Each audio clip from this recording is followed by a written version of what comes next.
Welcome back to the North American LCS for CounterLogic Gaming versus TSM. My name is Rivington Bislin III, and I've been forced to cast alongside my greatest dance rival, Aiden Zyrene Moon. What do you think about that? 5 out of 10, Riv. You got to work on that form a little bit. The rivalry continues. Let's get things going with the roster rundown. Selecting on the blue side, it is CounterLogic Gaming. That means in the top lane, it is Darshan. Reignover in the jungle, huhi roaming around from mid lane, Stixxay at bot with support Biofrost, and head coach Goldman. That means challenging them on the red side. It's the longtime rivals, TSM. In the top lane, Hauntzer. The jungle is Grig, mid is Bjergsen, bot Zven, support Mithy, and head coach Lustboy with strategic coach Song on stage. And after their third consecutive O2 weekend, CounterLogic Gaming thought it was time for a shakeup, and they have let go of their head coach of 2 years. Yeah, Zix was there for the 2 championships and the midseason invitational run to the finals that CounterLogic Gaming had. And it's hard to say what a coaching shift will do, especially with such a short time since that had been announced. The CLG still have some great early games, but they botched the mid and late game, and that's kind of why they made this shift, was obviously the strategic kind of format of the team and what they were going through in terms of flowcharts and processes seems to be not working for them in the mid and late game. You have to agree. Either way, Coach Goldman has a tough task ahead of him, facing TSM even, who have been vocal about their now or never mentality. TSM showed better early game play in week 7, but then Echo Fox split pushed them to victory, and their side lanes were just falling apart. And so TSM, they've made a little bit of a shift too. They brought over sports psychologist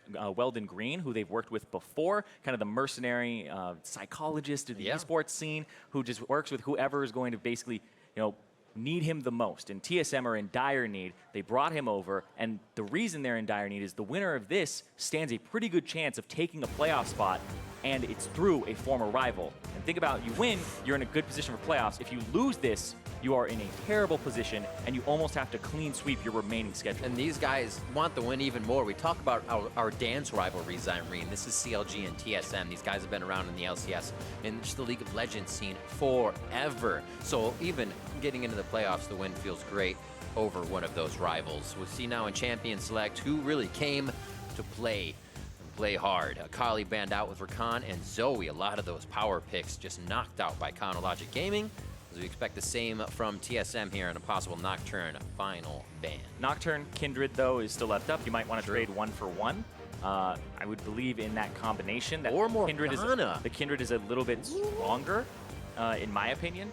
So if you want to trade for them, there you go. It seems like people have been okay with Kindred as of late. Just say, put the Gragas in, knock her out. Yeah. A few more of those, but it's all conditional. You're playing to the fact that if you can hit that cask. Well, also you have to think that Lee Sin is another champion that absolutely kind of we jumped saw up Levi and a few do that. Yeah, just because he got buffed, so it's kind of great to play the Lee Sin or the Gragas into it. There's more Kindred counters that are meta or on the fringe of being in the meta, so I think that's a good take there. And also right here for TSM, I think this is a really good pickup. It has to feel good. Stixxay's been doing well on Varus throughout the middle, not as of late, but to take that away from him and not have to ban something out of his position, like you said, great for TSM. Yeah, one, you take away something from Biofrost that he's pretty good on, and you give yourself a more offensive bottom lane. We were seeing like Ezreal, Tom Kent just come out from the TSM bottom lane. This gives them some ways to start the fight off with the ultimate, the Chain of Corruption, and then also some lane presence. And this is interesting from CLG because, sure, the Tristana will scale, right? Crit Marksman got all of these buffs in terms of the item cost went down, so you get the passives and the synergy of the 2-3 items faster. Your 6-item spike is a little bit worse because there's some base stats taken off of it, but when you get to those 2-3 item spikes, that's where you really shine, and Tristana is one of those champions that received great kind of win rate buffs because of that. And I'm interested here in particular because Varus historically is a good matchup into Tristana's lane phase. Yep. Let's see how Stixxay does on it. Haven't seen CLG kind of spread too much from that bot lane marksman for him. So they're locking it again. Gragas is locked in for that Kindred pick as we discussed before, with second ban phase now in the hands of TSM to start. When you're talking about Stixxay on the Tristana, I just remember that call from Mandalay Bay Finals, TSM versus CLG, Game 5, Stixxay popping off on the Tristana and Freak, ruining his voice for that call. This is a champion that Stixxay really, when he first burst into the professional scene, was just dominating on, and people were saying, oh, this is a champion alongside Caitlyn that he is really proficient on. Stixxay's shown a very high play on the Ezreal, the Caitlyn, the Tristana. So it's interesting to see what you'll definitely get out of him in a week if he's going to explode. It's hard to stop.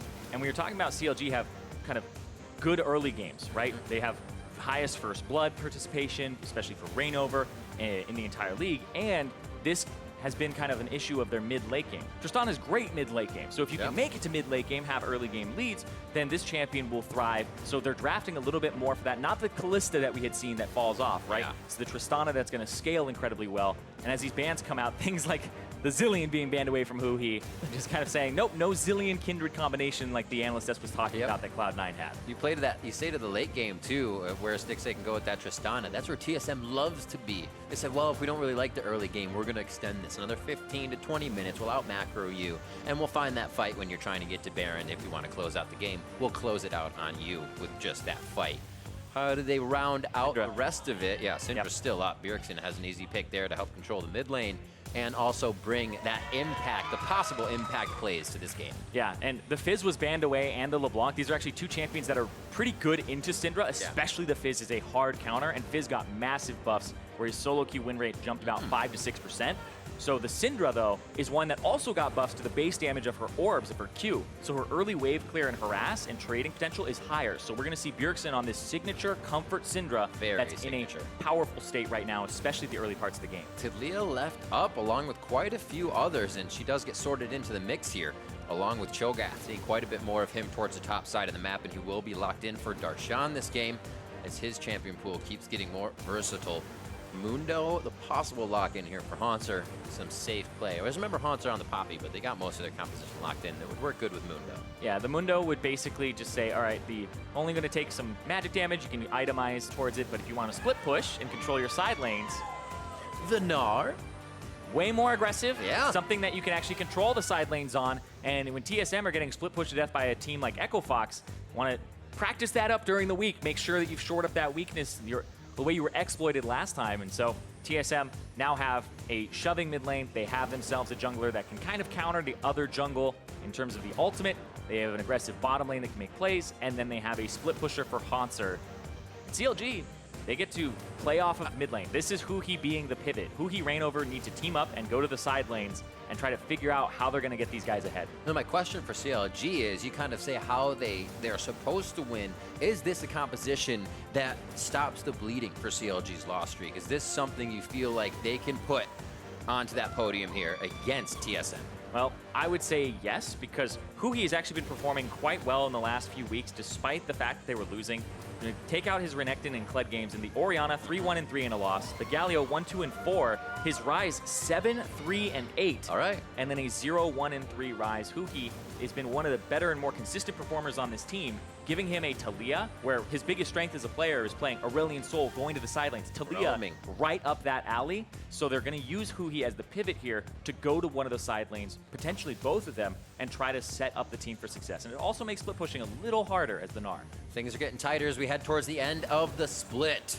At 14 wins, a 5-9 Counterlogic Gaming, and 6-8 TSM look to bolster the win record just a little bit more. A loss here means some pretty tough things for either team. A win puts them that much closer to finding that playoff spot. CLG, they have the second easiest remaining schedule, where there's pretty much one team that could maybe take them down in the top of the standings in terms of FlyQuest. They play Clutch, Golden Guardians that are below them or near them, and TSM as well. So this is CLG potentially making a miracle run and going 9-9 at the end. And TSM have 100 Thieves and Liquid, which are the top two teams right now.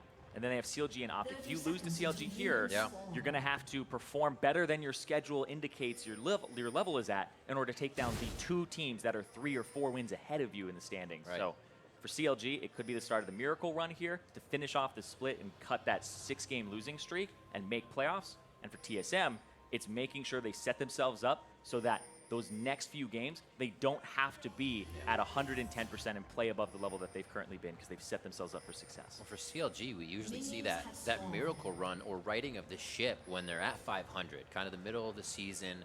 They have a bit of an up and a down, but this is much later. The time to repair, there's so much more stress on it. So you really have to dig deep and find what used to happen in the middle of the season right now. Yeah, it's the historic, dreaded CLG mid-split slump. Too much faith early. Yeah, sometimes it happens at the very beginning.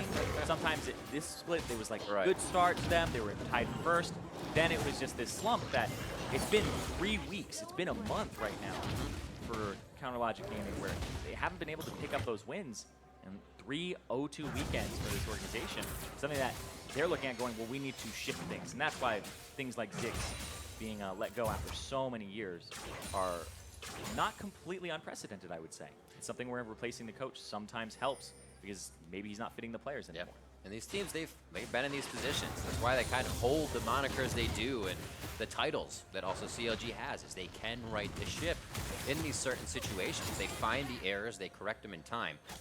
Against TSM, it's definitely going to be harder here towards the end of the split as they've kind of the same record.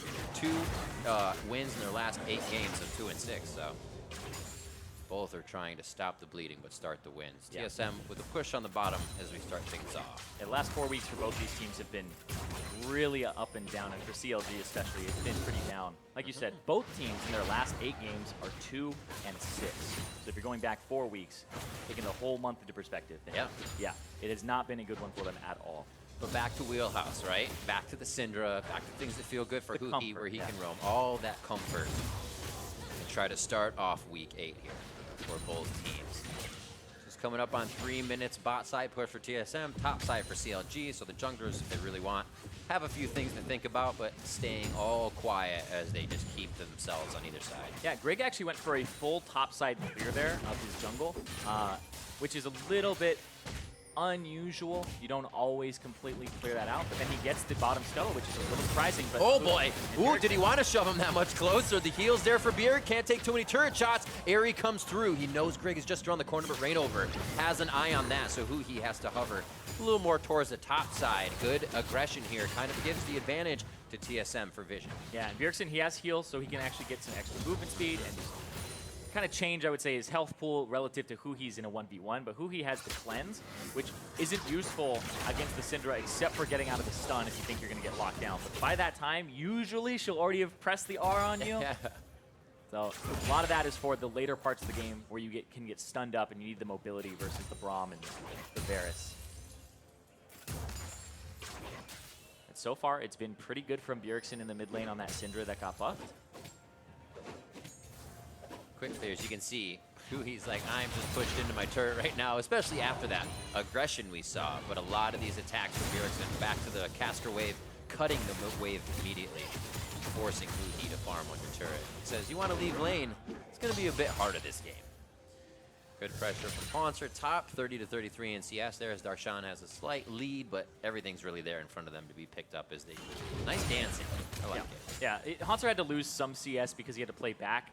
Grig was clearing the top side and then was going to the opposite, and they had Reignover who had gotten the top scuttle crab. So CLG were playing to the top side, TSM were just clearing the top side jungle. And so it's appropriate from Hauntzer to sacrifice the CS and back up. Ooh, Bjergsen as well. Two dematerializers used. Yes. So he is looking to push in quite quick because these lanes come up. He just used another one too.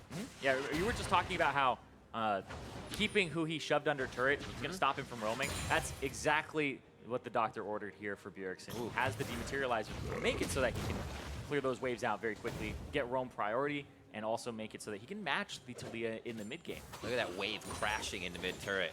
Usually you see a teleport back there right quick, but neither mid laner has that. Bjergsen has the safe return to lane without losing anything, and he'll actually have a bit of a stacked wave here as huhi's going to pile it in. Probably slow farm. Maybe he doesn't know when Bjergsen's going to be back just yet. Seems like Reignover doesn't mind though, even without vision on Bjergsen. He wants to get in fast and get in some vision. He's tracking Grig pretty hard, but they see each other now. Yep, they see each other. It's a little game of dance. Yeah. Oh. Because Taliyah's roaming up, so Grig can't actually contest this. Bjergsen has to catch the wave and then roam. Feels bad, man. Waste of gold.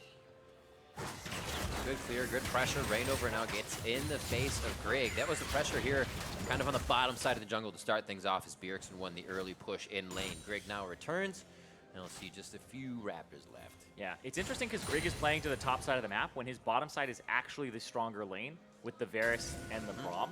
So playing to that lane would actually be better. It's also the side of Dragon, but he has a split push top. Oh, Bjergsen caught out Flash though. over the wall. Actually, ultimate's going to be over onto Reignover. Fast damage coming in. They flash for Grig. Oh, leapfrogs on huhi. Bjergsen's back and forth, denying vision with the pink, but huhi's still able to get the kill and a little retribution there for Reignover in the 1-for-1 first blood. And Bjergsen, I think he screwed up his flash there. He went right into the bush instead of over. You are correct, sir. So Bjergsen's had a few flashes like that this split. And once again, though, we'll see this here. Bjergsen goes into the brush. It looks like he actually, I don't know if the vision had toggled fast enough, but it looked like they spotted Reignover, gets pushed over by huhi, who almost has no mana. Damage. Goes after him. Fast ult. And then Reignover flashes, Bjergsen flashes as well, into the bush instead of up, which I think is what he was aiming for, but it's a little too far away from the wall there. And so it ends up being a 1-for-1, but I actually think that helps huhi a decent amount, because huhi gets the kill, Bjergsen gets the kill, but huhi was down 10 CS, but now he gets to shove the lane and get a free recall off that. Quickly into a pause out of that play as a fly is bothering Reignover currently on stage. So I just got informed the fly is in his keyboard. That's interesting. What? Interesting. That's a brave fly. Like, some flies are just born without, you know, like, any kind of fear of anything. You can just put your hand next to it. You're like, why are you not scared? What is going on? What? It's like a broken fly. It's the real bug that we have currently preventing the game. There's a bug on stage. And if you just press W, it's a bug splat. Oh, no. I'd rather get that out, though. You don't really want that getting it. So we got keyboard pullers, get some keys off, and then we'll be back in. But good 1-1 already in the mid lane. Grig, Reignover have already been in each other's face here to start. Oh, my God. It's moved over to Stixxay. It's in my shirt. I think he's okay. He's like, oh, no, that was just the emblem. I wonder how you, like, actually go, okay, it's completely resolved. It's like, where's the body? Show me the body. It's on the floor. Get it. Somebody's going to get hit. It's going to fly right by some glasses. Yep. Get him, ref. Get him, ref. Oh. Yeah! The fly-by spraying. You have been approved for a flyby, Donald. Fantastic. Oh, no. Man. That's incredible. That's incredible. That's interesting. Oh, my gosh. But, yeah, I think it's like, if it happens again, because, you know, you think you've killed the fly, you're like, oh, it's gone, it's gone. You wait like 2 minutes. He's bringing more back, buddy. You don't even know. All right. Seems like the bug on stage has been resolved. We're getting back into game. We are onto the rift. Where many creatures live simultaneously with the players. I don't know why this can't be a thing in real life. It's all right. That's why we live in the game as long as we do. Makes things better. Hauntzer teleport back towards the top side. You can see Darshan actually starting to chomp things up as he uses his ultimate to get himself a little bit bigger.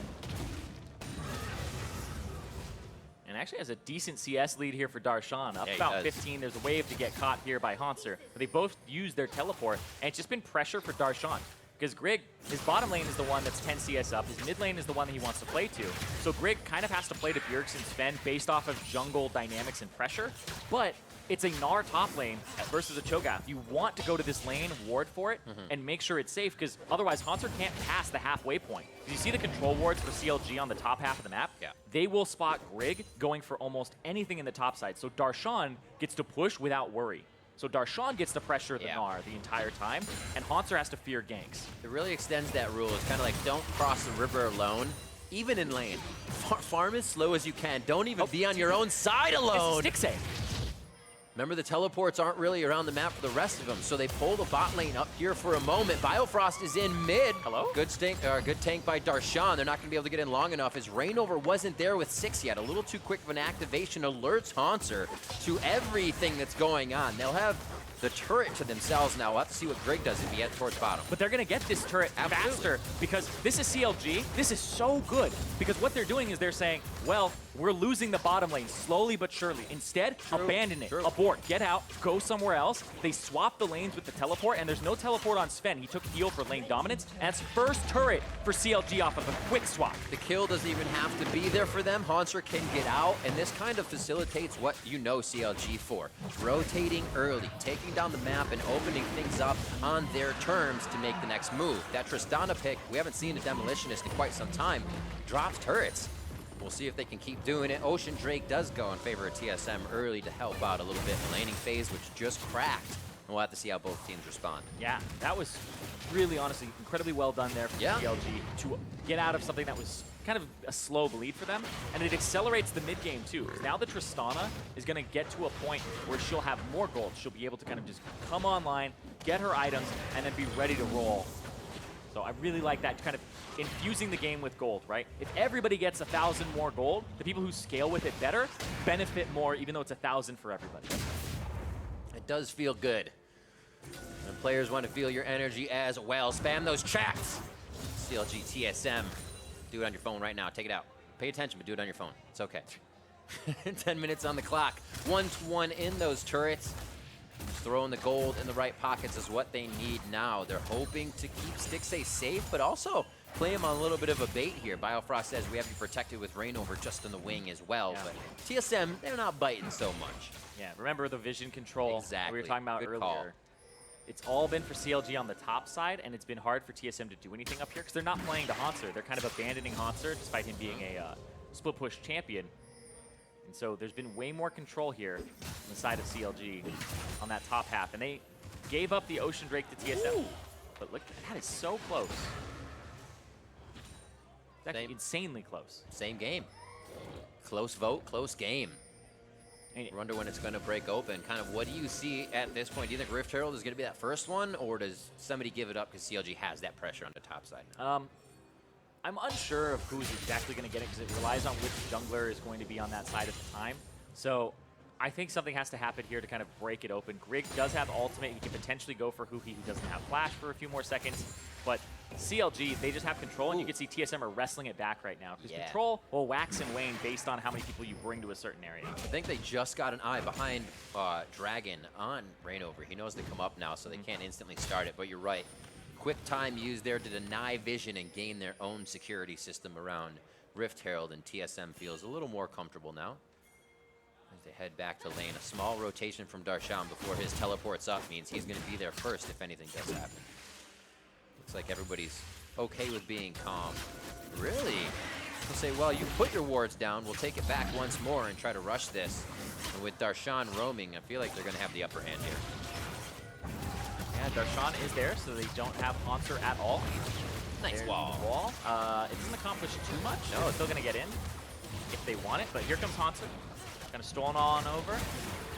TSM has responded quicker than they thought. Whoa, Grig getting very caught. There's the heal, quickly saving him from Bjergsen. The fight on the top side, you see Zven very low, trying to backpedal. Piercing Arrow almost takes down Reignover. Finally gets that Lamb's Respite out. Whoa. Shelly is just pimped right now. And it looks like they need to get out before she actually takes somebody down. I've never seen that before. She just... like, whoa. She lost her mind. Oh my god. Good push by Hauntzer. Focus on the bottom. Will be caught up by Darshan here. And it looks like CLG is going to start topside. We'll see how they repair both of these pushes.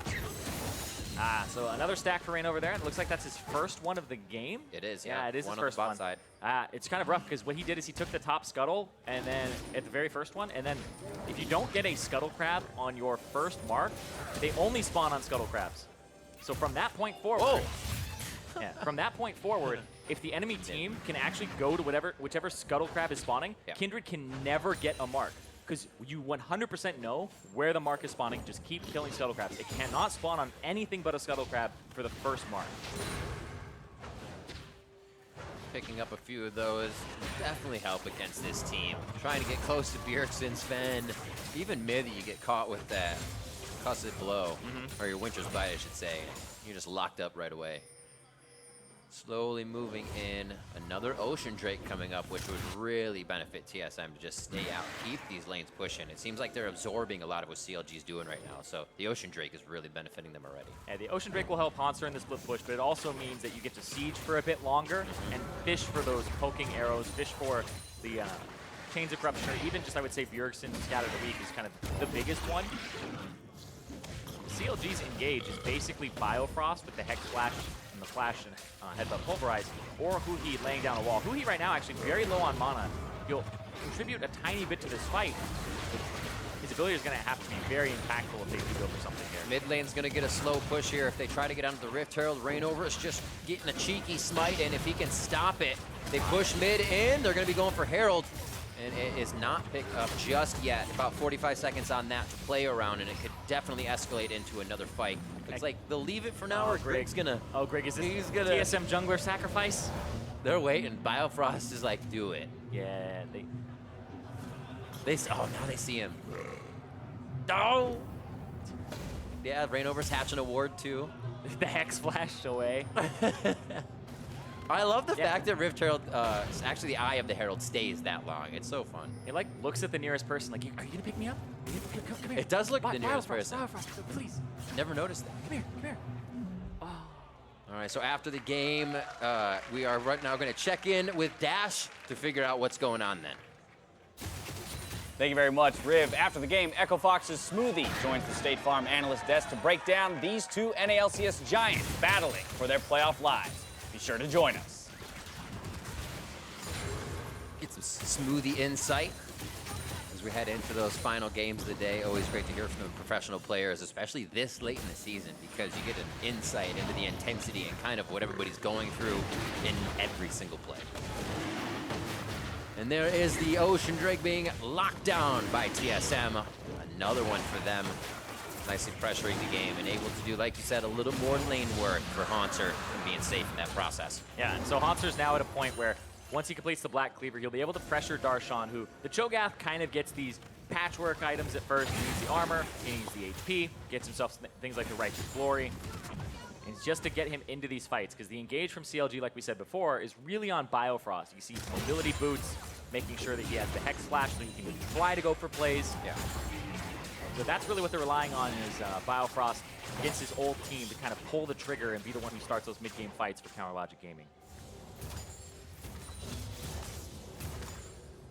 Slow going out of the base right now. Darshan cleans up a few items for himself. A little more magic resistance there, so he can participate in the overall fight while already having his Righteous Glory finished. A few more items around. How much gold huhi had? Actually, not too much. Just finished up that item, so core items not coming in necessarily late, but not as quick as they would want that clip for sure. You can see Bjergsen already building a recipe for its second power. We'll see what he ends up getting there. A lot of times, people go for the penetration items afterwards, Oblivion Orb, but that maybe just a... Patience is a virtue.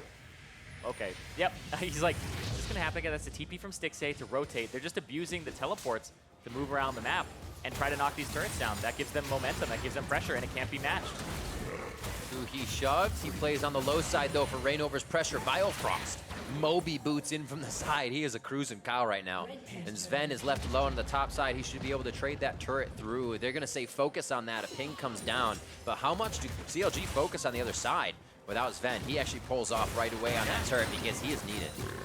The turret's also not low at all. And now No, CLG get to push up the bottom wave to the tier 2. They get oh yeah, words. They get to control the bottom side of the map. There we go. They get to control the bottom side of the map, and that'll give them easier access to the mid lane turret. It is. It becomes so dangerous when you can almost pinch in from, if you would say, like under the wings of that mid lane turret. Yeah, that's a great way to put it, because it really does open up more avenues. So you can push up further. The defender's advantage of having kind of a smaller space is only for when the turrets are really aligned, right? So when you have one turret that's sticking out like a sore thumb, like that mid lane one, it becomes harder to defend because they can pinch around it. It basically becomes like defending a second tier turret. Like, I don't want to do this so much anymore. It's even scarier, actually. You fall back. It's like a third tier turret. Oh my word, no.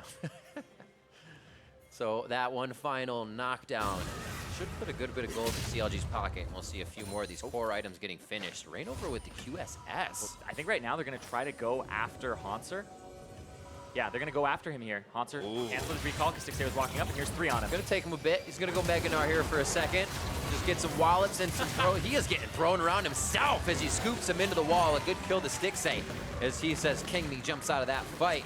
His Storm Razor finished. Now he can keep going towards others with that Zeal ready to build up. Good damage as TSM focuses topside, knowing they're losing a bit of ground. Yep, they end up getting that turret for that kill, but the question is how much pressure can they get here off of that? Bjergsen can't make it over, has to flash. Nice flash. Well, that's a wide flash too. Oh, Oh, Darshan says, no, I have Righteous Glory on. Gonna get the slow and gonna get the silence out. Maybe a chomp coming through will just deny a little bit more time on the map for Bjergsen here, and the double turret dive gets stunned for Darshan. Mithy coming in, and everybody here out of the woodwork for TSM from the left side of the map makes CLG think twice about a mid lane push. I actually really like Darshan's route out of there because a lot of the time... It seemed weird, but yeah, he was good to go. Yeah, if he actually was at the Raptor pit, and then when Bjergsen disengaged, if he went backwards to the left, he would have run into TSM. Yeah. So actually going and committing all the way through, just a really smooth move there and showing that he's very aware of the position that TSM has on the map where they're controlling the top side, and CLG are swapping that for control on the bottom. We find ourselves in an incredibly even game still. That it is. TSM is still trying to get a little bit of the vision pressure forward. Yeah. They won't be there to protect it, which means CLG might get it back, but that is the game we play now. Who can get that vision to stick?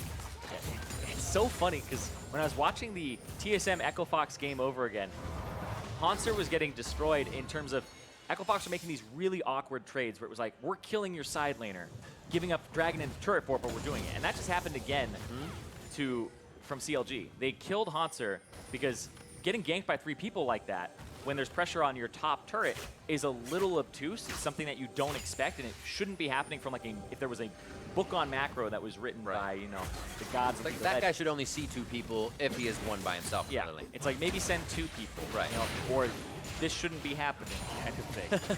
So just ixnay altogether. Yeah, it's basically you're trading down, right? Because they didn't get much from that. They got control of the bottom side of the map, but the top side is more important right now because Baron was spawning in about 10 seconds when Hauntzer died. So killing Hauntzer is kind of just delaying the inevitable of the split push, but that's what they're kind of going for, is trying to slow that down. Sure, they'll trade objectives for it because they're supposed to be a scaling composition with the Tristana, so trading down is not awful for them, but it's just something that has happened to Hauntzer a lot, is trades that look like they're bad, people will make them against Hauntzer, and especially Echo Fox that we saw, and it catches him off guard because it seems like he's trying to play a clean macro game of this is step 1, 2, and 3, and it's like, wait, why are they doing this? They shouldn't be doing this. Like almost like this team is playing really poorly, but it actually catches him off guard multiple times. That's the thing, man. It happens in every sport. That's why it makes it a good move, because they aren't expecting it. If you go by the book, everybody's read the book. And you can tell who has it. Darshan and the team now getting the Mountain Drake for themselves. This is actually one of the best. Yeah, they might have missed 2 Oceans, but their Tristana just got a rapid fire cannon, which is a huge item for Tristana in general. And they already have that Demolitionist, so they can start taking down objectives if they do reach them. Absolutely. It's the best Drake, I would say, for CLG here. Allows them to knock down those turrets, get them to that mid-game, require less time with it. And if they're doing this strategy where Stixxay becomes a split pusher, and then it's the old switcheroo, where he's just like, I'm TPing to the bottom side, can't match this, see ya. Like, that's what they did to get their 2 side turrets. If they're gonna do something like that that's similar again, just to pressure side lanes. Year of the backdoor games, man. I'm ready for it. Yeah, but I like it because they pressure one side with the Tristana, shove the wave in, TP to the other side while that wave is being shoved. And so I really like it. I'm trying to come up with a name for this. You have 3 games. Yeah, it's like the bait and switch almost. Absolutely. Let's see if they can do it. That teleport's just about to be up. Biofrost Hex Flash, a lot of level 13s around the Rift, which means you have your 2nd level 5 ability. And now we have level 11 ultimates pretty much capped out for everybody, waiting for that next or 3rd level of it. Mid lane for TSM holds 3 as Bjergsen starts to join them, making it 4 strong. And it looks like CLG feels like that's not going to do too much.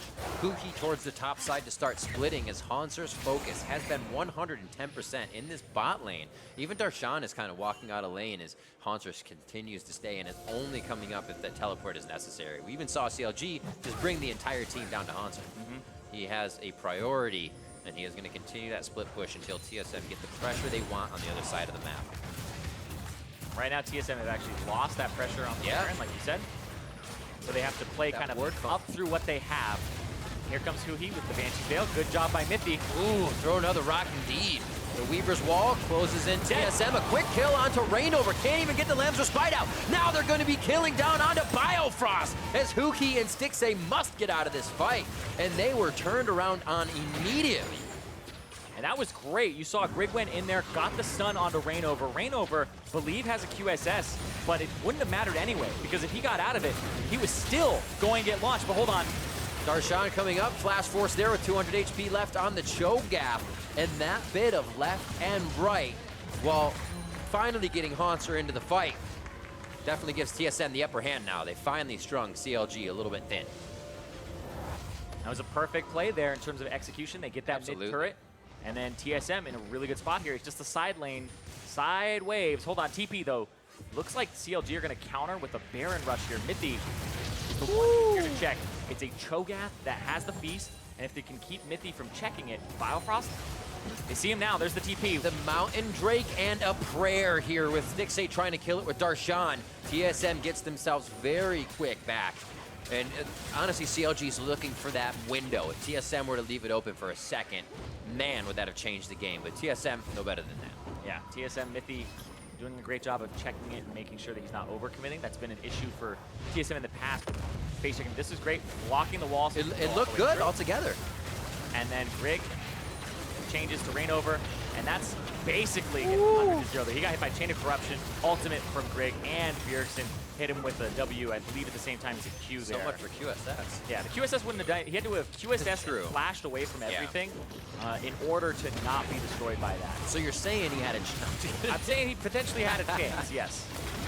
The hardest one. Oh, Chain of Corruption with a 4-man lockdown. There's the rest of the members as we might see Darshan getting hit out as he skirts back into the Lamb's Respite, keeps himself alive. Focus on the Reignover as they know he can go down now. Stixxay. And now Biofrost getting hit up as Stixxay's down. The damage is gone. And there goes his support as well as Reignover and Darshan head to the hill. Huhi can't even deliver back with a blue buff as Bjergsen just continues to take out the members of Counter Logic Gaming. And now TSM is on to Baron. And they don't have to worry about a TP from Darshan. They don't have to worry about this being stolen away, except for somebody by huhi, but I don't think it's gonna happen here. TSM are in control of this game now. 2 quick fights in succession for TSM to gain the lead. That mid-turret holding for them. Huge base outside the base, if you will, and they've been able to defend there up to Baron until they get the lead. They find that control back, and now have a 5,000 gold lead. Here's the fight again. Yeah, starts off with the Chain of Corruption from Zven, which is perfect, but watch what ends up happening here with the damage that he's able to put down. There spreads to Reignover, and then this piercing arrow across Reignover is perfectly timed, does half his HP, he has to flash away, and then a Scatter the Weak over the wall from Bjergsen into the Flash R is what ends up spelling his doom. The ultimates there from TSM were on point, especially the Chain of Corruption to lock down Reignover. And that's the thing, is TSM have struggled to start fights. Their compositions have sometimes lacked engage. I was just gonna say right there, that's what they're looking for. The Gragas, the Chain of Corruption from Zven, it's a good suit for them. The reason why that came up in my mind is because I feel like CLG in that position didn't think Zven even would have had it up again after how fast it was just used. That time passed and he said, yeah, I have it. This is my Ash arrow, basically. And we see TSM, like you said, pulling the trigger where they sometimes hesitate, wait for a mistake, kind of wait for the other team to put themselves out on the limb. Right now, TSM feels comfortable to do all of that swinging on the limb themselves. A 6,000 gold lead now. 3-2 in turrets as they've broken the outer ring, which means they have a faster draw or faster run between each lane. And now they start to defend a bit of this vision. Like they'll trade there.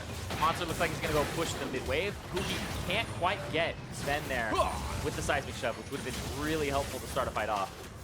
But yeah, it's gonna be Hauntzer split pushing in the mid lane. huhi's gonna go answer since he has the ultimate, and Darshan has no teleport, but they have to seed these objectives.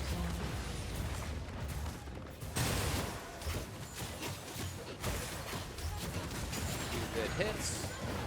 Right around the horn of these outer turrets. If they had the top wave, they'd be there as well.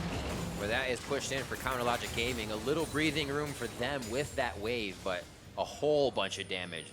Quite a Baron buff for TSM. Yeah, so far they still have a minute and a half left on it. They can get the Ocean Drake reset and have maybe one more wave or two. But that's a good Baron power play from them to crack the game open.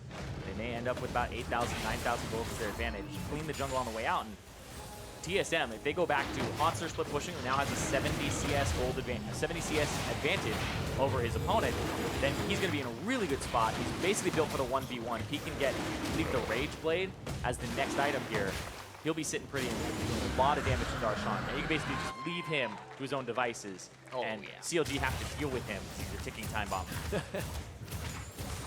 They don't want to at that point. Who has the hazmat suit? You're going to have the full team to get that one.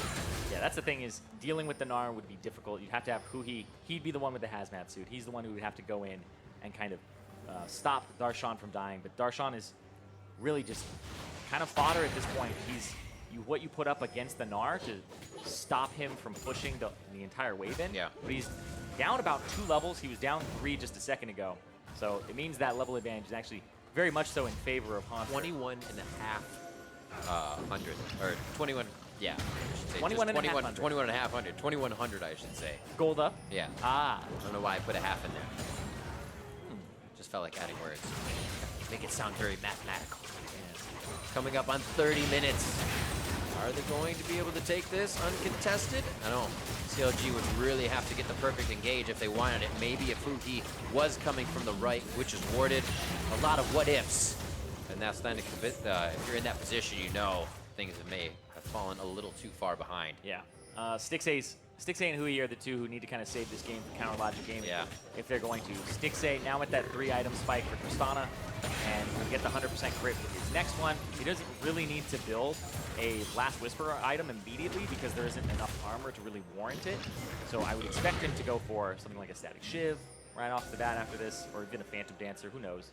But those are items that will give you the 120% crit, the 100%, and then make it so that you have crits on every shot. But it takes a while to get there. It still needs to get another full item. But there's potential for it. The thing, though, is the person who's kind of out of this game and kind of in a, try to do whatever I can situation is Reignover. He's 0-3-2. He's got a stopwatch. He's got a QSS. He's going to go for a GA just to survive and get the ultimate off because it has not been Reignover's day at all. Playing into the Gragas, which really does shut you down. Where is?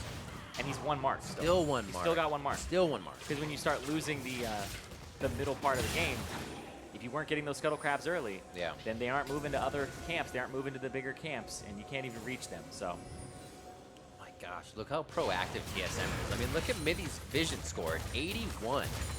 He's just clearing, finding, placing, and honestly, TSM coming in this late in the season, we've seen changes before, and you can definitely attribute some of those changes to the Weldon pickup, to the mentality change that TSM can go through within that process. Oh, Bio! What a hit from Biofrost going in, a 4-man pulverize. It looks like he could get himself in the frying pan, though, as he's cooked up and spit out his hamburger meat on that one. Yeah. A great engage, but TSM able to turn it around. Yeah, nobody really to follow up there. Didn't have Stixxay in a good enough position, and same with huhi to actually follow. But they were trying something because Hauntzer, he's Flame Horizon Darshan now. He has his other item. He has the Rage Blade, which makes it so that when he goes up against Darshan in Mini Gnar, you're just chunking out that Cho'Gath so heavily. That's the thing. You're almost like, I want to stay in Mini Gnar at this point. Yeah. But it's a really good item for him. You get to have that passive pretty much every other hit instead of 3. It just works really, really well. It's funny because there's an item that people built on Gnar when he first came out, just to kind of be like, okay, how's this work? Like when Rage Blade got changed. Is it good? How's it work for him? Okay, it feels really squishy. But if you're just playing split push forever, then yeah, it's going to work out for you perfectly. But still over 100 CS up here. And think about what happened in the early parts of the game. Hauntzer had to play so safe. His lane got taken off of a teleport. His other, when he got swapped over, he was backing off the whole time. He got, yeah, exactly. Because he's been exploited in that last game that he played over and over again. So Hauntzer playing safe, making sure he's not giving the enemy anything. A lot of the times it was on the Mundo pick when he was exploited in some of those games. He hasn't played it recently, but you always see him getting picked on before 6 before you can get those ults off. Yeah, but the last game where he played against EchoFox, he was 3-6-4 on Cho'Gath. Oh, really? Everyone else on the scene had 2 deaths, 3 deaths. Ooh, a little back and forth, and Darshan wasn't sure if the follow-up damage would be enough to take him out. Forced a flash there. Stixxay has teleported back into the fray now to see if they can get a fight going. Weaver's wall is up, but it looks like Hauntzer didn't even need to be in the fight. He's going to start pushing topside as TSM knows they can defend 4 mid. Yep, and it's kind of become a bit more of a split push, not meta, but I would say split push is very strong right now. Yeah. Part of that is the fact that people want a team fight, and you pull tanks off to the side, you make the composition not as effective.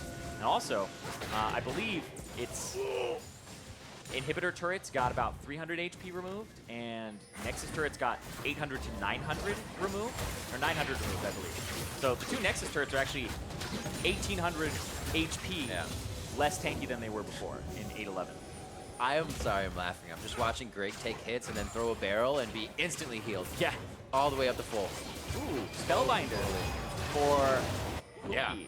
Spellbinder for huhi. He's trying to make moves, get a little bit of that damage built up, and then release. Yeah, he can also activate it, though, for movement speed, which will give him a better position on his W, but that's going to be Baron going down. Uncontested. It looks like huhi won't be able to get in to get too much of that damage down. 3 Ocean Drakes just allowing TSM to stay out and pepper Counter Logic Gaming constantly. The Mountain Drake is going to be perfect for CLG. They're getting all the ones they want. I'm just sure they would rather not have Oceans on the side of TSM right now. So the last time they got a Drake, it was the Mountain Drake, and they haven't killed the turret since. So no. Mountain Drake is only good if you reach structures. So it's a long-term investment. It's been ineffective. If you do it early, you get taxed harder. Come on, we all know this. But see if they go in for that long-term, though. Yeah, well, we'll see. But like you said, because TSM may not let it happen. That's what I'm doing in life, dude. Playing for the late game. Yep. I think we all are. I think we all Nah, are. I know some people who don't play for the win. They play for the day as it is. 36 minutes on the clock. TSM is playing for this win right now. As mentioned Weldon a little bit earlier, it definitely seems like the mentality and how TSM is approaching their fights, their lanes, just kind of a situation and being okay. They say, hey, that's a lead. We're okay with that. Back up and get another one. Not this lead can be pushed, but is that greed? It seems like they're really avoiding that pitfall. Well, I would say a lot of it is the improvement and what you're seeing from old habits being changed because of communication or feedback, where Hauntzer getting pretty much beaten up in that previous matchup, making sure that he's backing up, and they're communicating that, not being frustrated by, hey, this TP is kind of running us around the map, and things like Bjergsen getting a lot of help in mid from Grig here, and the wards that they were placing, like you were saying, for Mithy, they're doing a great job there where they didn't have to play through the lane the entire time with Zven and Mithy. They allowed Grig to go mid and help Bjergsen out, which did put huhi kind of even and locked him down from roaming, and it made it so that Reignover was also pretty ineffective. So I think the mid-jungle duo here of TSM actually did a great job compared to the CLG mid-jungle duo. Kept a lot of pressure on as well. We mentioned Hauntzer avoiding the pressure topside. Reignover kept applying, and Reignover now applying his own pressure. 3 inhibitor turrets almost going down at the same time here. Half health for the top side as the inhibitor being worked on, and Hauntzer is a one-man army on the bot side of this map. It goes credit to the team as well. You have to have a good team on the other side for that split push to work. Yep, and Hauntzer is going to chase Darshan down. There's Blade of the Rune King. Look at that, look at that. Oh my God, stop to look away. Tanking, that turret is heated up. 7-8 shots, hits the Gnar, stays alive. And Hauntzer just beasts the entirety of bot side and Darshan. TSM are staying for the long haul here to make sure they get that final inhibitor. A nice scout of the week keeps them at bay of Bjergsen with Mithy there for protection. A teleport coming back in as Hauntzer says, oh, we're not done. It's time to play with the food. It's Zven and Grig now for the mid side, and it looks like this might be enough for them. Do they keep going? Yeah, TSM, they win this. Puts them in a good position for playoffs. Remember, they play the top 2 teams, but they need to show improvement throughout their next 4 games, their last 4 games. But beating CLG gives them 2-0 as a record over this team, as right behind them in the standings. Just 1 game back here. And confidence going into that game, you said, for TSM is 100 Thieves. After this, Biofrost gets hit, Lambert Spike goes down. The focus is going to be Reignover on the way out of this one. He sees still close. Flashes are for safety, not for offense. For Counter Logic Gaming as TSM stands 5 strong in the base with the Nexus open. Turrets going down to minions as CLG is chomping at the bit for one final fight. And it's going to be Grig on the front line. Mithy's shield is up to dodge the damage, and the Nexus goes down with a few attacks from TSM as they continue to look for playoffs. And TSM put themselves in prime position to make a run here. They play 100 Thieves, Optic, and Liquid. And if they can beat Optic, who's also right next to them in the standings, they can start getting that 6th place spot, righting the wrongs of the split, and showing that they are a playoff team. Strong play all around. A lot of movement as well from CLG in the early game, trying to make things happen. I think TSM just kind of quietly absorbed it, if you will. They didn't need to use too many resources. A lot of times you can see what I call that kind of nuisance play, where maybe Reignover wasn't doing much, but he was pulling Bjergsen out of lane. He was causing Hauntzer to leave. And while he was causing Hauntzer to leave, the other side of the map was still accelerating. So sometimes that doesn't always work out the way you want. We see TSM taking that win. And a much needed win for them too, confidence-wise and standing-wise. TSM had, honestly, a pretty bad part of the split where they were looking at some of the most losses that they had ever had in a row as an organization. And now things are looking up for them as they try to turn their eyes to playoffs. Absolutely. Counter Logic Gaming as well, with a few decisions here at the end of the split to hopefully change their mentality. You know, TSM grabs Weldon. CLG looks to upheave that coach position and throw in right now Goldman at this time, interim coach coming in, but like we said, big shoes to fill, and you can't say, oh, didn't come out with a win here. That's not going to work. There's definitely still work to be done there, and it's unfortunate for CLG. It's at this time of the split. Big shoes to fill, but also a very kind of nerve-wracking position to be in, because now they are on a 7-game losing streak. Right, they could potentially lose half the split in a row and go 0-9 when they were tied for first place back in week 4, where they were 5-3, and then it's just been this big slump for Counter Logic Gaming where they haven't been able to find what's been working for them. We've seen them kind of try things here where huhi on something that can roam, Stixxay on the Tristana, Biofrost on a playmaker, but they're not finding the opportunities as a team to play around their jungle and their top laner and figure out how they want to play the game if it's not off of huhi. And this became kind of a very textbook game for TSM, which sounds, oh yeah, that's basic, but we haven't seen them be able to go back to that, where Hauntzer was just kind of hitting the side lane really hard. The team was okay with that and not trying to pressure too much mid. Everything was in unison, and they were able to make that split push from Hauntzer look so all-star. So Avalia is standing by now to hear about that TSM win from the victorious support. Thanks, guys. Mithy, congratulations on the victory. What's team morale and atmosphere like after picking up wins? Definitely better. I don't think we are... well, we've been struggling the whole split and last split too. So, yeah, for the most part, we're just taking each game as important as it is, and every win is important because, yeah, we are gonna make playoffs if we win. I think one more game should be kind of secured. So, yeah, excited for the next 3 games. And last week we saw the 2 coach on stage change come in. So now you have both Song and Lesboy on stage. How is that helping your guys' draft? Definitely helps. I can't really say firsthand like, okay, it's really helping a lot, because that's not really true. Once you go on stage, you're supposed to have drafts prepared already. So I just think overall the team is putting a lot of effort. Like players, coaching staff, everyone is just putting a lot of effort. And I think even if we're not having like the perfect drafts in other people's eyes, we are at least playing what we are comfortable with, and that's, I think, the most important thing. And last week we saw things get a little heated on TSM Legends. You were a little frustrated, I think, with people overruling some of your calls, and you called for a shot calling hierarchy. What would that look like for the team? Yeah, I mean, it's always having like a camera on you and stuff in these moments where you're like pretty frustrated is at all, right? Because sometimes you say things you don't really mean and so on. But for me personally, I've always tried to just say how I feel, and sometimes like I kind of like come to a conclusion through that, even though it's not the best way, right? And I could do that a lot better. I think that's kind of how I work. So in terms of that exact moment, I don't think we need a hierarchy. Just need to understand each other better and just be more together. And obviously, even if let's say I'm shot calling everything, I will still make bad calls. So it doesn't really matter if there's a hierarchy if the call is not the correct one. So yeah, mostly I think the most important thing, I don't know if it's shown in TSM Legends because I try not to watch the show. So I think the most important thing is that we are more open with each other, and we just try to connect with each other by just expressing how we feel in every kind of situation, not just game related, but just anything in general, right? And I think more towards the end of this split, we are getting closer towards that goal. I think the last time I talked to you, you had mentioned that you guys were aiming to talk less and do more. Have you made progress on that? Yeah, for sure. I think there was some problems at the start of this split where we were trying to be too coordinated, and I think even in this game, we also had some of those issues. We just won because I think our draft was a lot better.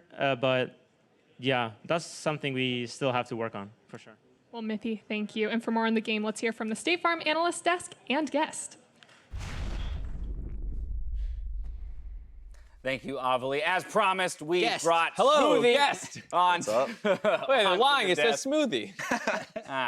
Ruined. No. Thank you very much for joining us, Smoothie, helping us provide some insight on this matchup. A big victory for TSM, again, as they were sitting just outside that playoff picture at the top of the day, very much in the hunt, and a victory here does wonders for them in continuing that run towards playoffs. But top of the day, we talked about drafting quite a bit. And Mark, you even had some thoughts on how NA teams specifically were utilizing red side of the draft. So I wanted to dive into this TSM draft here from the red side, as it did net them a victory. Yeah, I was pretty critical of Echo Fox's top lane pick. This time around, I think TSM did a much better job of securing winning matchups to give them some early game pressure. And that was a big part of what happened in this game and forced some moves out of CLG later. Yeah, I didn't like CLG's draft, more so because on red side, TSM, in my opinion, got 3 winning lanes, which shouldn't happen. There's some bans maybe in the second phase you could talk about, like even CLG banning the Fizz, which allows the Syndra to be able to be blindable, little things like that, picking the Trist early, which I think only turns on later. And that's exactly what TSM wants. That's really the only way they've been able to win this year, is if they can just... the crazy thing is they had 3 winning lanes and then they still won team fights in an even gold game. But 3 winning lanes on red side is unprecedented. I mean, just to go right back to you on this real quick, just it reminds me of what you said last week, the idea that TSM's identity for so long was about their solo laners being able to build advantages on their own, and then from that state, being able to play the macro game. And so here again, we see advantages built kind of across the map due to matchup, which gave them full control of the game. I want to turn to you though, Smoothie, because for a large portion of this game, there was a back and forth, and CLG was actually doing a number of things from a macro standpoint to keep TSM on their toes. Yeah, definitely. I think that what Jat said was true. I don't think they liked their draft too much. Like, they had technically 3 losing lanes. I think the Gnar Cho'Gath matchup's like kind of like even early for Gnar Cho'Gath, but eventually Gnar just outscales heavily. But CLG used their Tristana's TP advantage to, split the map and accrued like a lot of advantages for themselves early. But I don't know, eventually they just started losing team fights with split push Gnar enemy team. See a couple of those TPs now here. Again, the kind of the difficulty of using, in particular, an ADC's TP effectively, but here they are doing it. Right, I mean, this is a very old school play where back in the day, if you had a losing lane and at this point Tristana was down 20 CS, you would then rotate your bot lane from base up to the top side and push. With TP, you accelerate that even faster, so they're guaranteed to get this top turret. And you could probably tune into any CLG post-game segment, and I would say this. I liked what CLG did in the early game. They used the teleport to get first turret in a losing lane. They used the teleport well to shut down Gnar early on in the game and not let him get to the split pushing point. But then they got to the mid game, stopped doing stuff, grouped up as 5 and lost team fights. Let's take a look at a couple of those fights. First up, 25 minutes in, a replay in the mid lane. You got a split push Gnar, and yet you're coming away with the victories in the 5v5s. Yeah, I think this one is definitely just a mistake from Reignover. In this fight, he had QSS and ulti up. I think that, I don't know, the team fighting is really, really hard right now. Their Tristana isn't really spiking yet at all. So they have to use the Kindred ulti really well and be able to kite, but it's just too hard. And then in this fight, they do get the Kindred ultimate off, but it's on a frontliner who's already dead, and then the initiation comes in after that. Ideally, you would like the Alistar to be initiating as the Cho'Gath is taking damage, so you actually have a way of following up, maybe even with the feast. And once this happened to TSM, or sorry, to CLG, they really lost total control.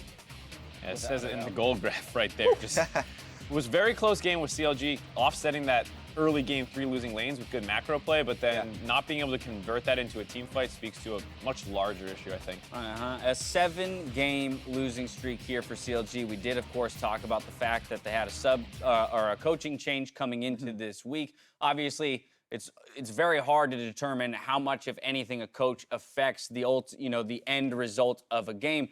But Smoothie, maybe you can talk a little bit about what changes within a team can do, right? We talked a bit about today the honeymoon phase of just the fact that you made a change can sometimes catalyze a team to look at things differently. And I know you're a player who's lived in sub situations.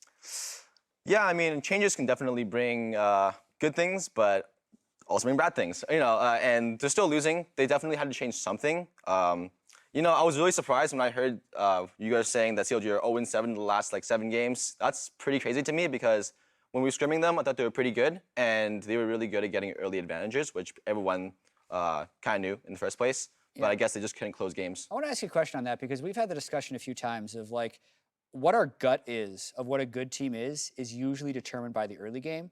But then when you look at the standings, it's often determined by how good they are in the mid or late game. 100 Thieves is a team that always comes to mind who's not spectacular in the early game, but they're always top 2. And then CLG is the reverse of this. Do you think there's something to that, or are these early game teams just needing that one little step to show their record how good they are, or is it really just this overvalued trait in a team? Well, to me at least, when you're doing scrims a lot, you obviously want to get early advantages, and then in scrims it's really easy to close out games because you're really willing to pull the trigger, you're willing to just, fight on a wit's end, right? It's a lot easier in scrims, but on stage, a lot of times you just want to pick the safe champions that just want to scale up and, team fight well later on. Champs like Haisa do really well in that situation. And I guess Tristana, but I haven't seen that much of Tristana. I think she's okay, not the worst, but yeah, definitely on stage it's a lot harder. Even in our game, I was really scared of pulling the trigger because if the enemy jungler is there at any point, we have no vision. In scrims, I would go for 100%, right? Yeah. Because if I die, then oh man, sorry guys, I'm down. I died. But on stage, you look like an idiot, and you get your team killed. So. And it goes both ways too, because maybe even you still want to be aggressive, but if the other team is also playing safer, then they're not making as many mistakes, and it's harder for you to punish. And it's interesting that we talk about scrim teams, because 100 Thieves, consistently a great team in the late game, always seems to talk about how their scrims are not going well. Almost every single time I hear about it. That's a really good point. Every single time, even today after their win, it would look dominant, and they're like, Afro's like, yeah, really happy to get that. Scrims have been tense and frustrating, and it's again? But you guys are second place team. Right. I want to find a way for teams to get better mid-late game practice that isn't just based off years of LCS experience. Right now, it feels like that's the only way you become that good mid-late game team. I mean, do you do anything to try and combat that within your practice? Is there even a way? Because I understand the idea that well, I can only learn if I try as well. So sometimes being aggressive is how you find the answer to a question. But how do you get to a place within a practice setting to say, guys, let's be real, we never play like this on stage. We got to stop practicing that way, or we have to start playing this way on stage? Well, I mean, for me, I think it's mostly a product of other teams playing bad. Honestly, if they're playing bad, I have to punish it no matter what, right? And then I'm never gonna go 10 kills in scrims. It's not any bot lanes is 0-10 in scrims, and that's never gonna happen on stage. But we think it's gonna happen at least somewhat like that.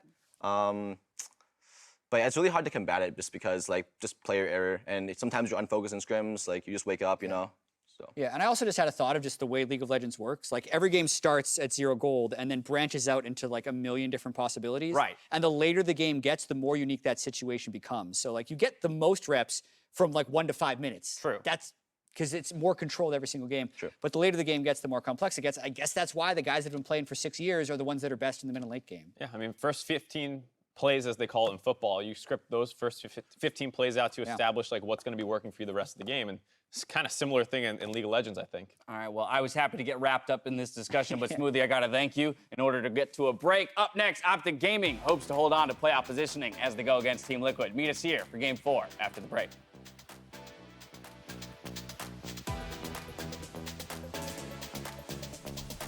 I don't know, Jonathan Lamau. Did anyone ever call you that? Which one? Jonathan Lamau. No. Actually, ultimate's going to be over onto Reignover. Fast damage coming in. They flash for Grig. Oh, leapfrogs on huhi. Bjergsen's back and forth, denying vision with the pink. The Weaver's wall closes in TSM. A quick kill onto Reignover. Can't even get the Lamb's Respite out. Now they're going to be killing down onto Biofrost. Nice. We can go to Baron. Show has no warm up. I can't chase. Guys, we have oceans. Move to Baron. We have oceans. I'm scanning 10 seconds. Move to Baron. Can we end the game, please? Look at that. Kill them. Joke. And DPM. KDA. Nexus goes down with a few attacks from TSM as they continue to look for playoffs. Welcome to Level Up, presented by State Farm. Everybody knows the elemental Drake buffs are invaluable, so we want to share some tips on strategizing around a specific winged beast. If the Ocean Drake is first to spawn, make plans to grab it pre-10 minutes, so your laners have the advantage of gaining 10% missing health and mana every 18 seconds. Manage to pick up a couple more Oceans, and your team is set up for an endless siege, where the waves of health and mana regen make basing a thing of the past.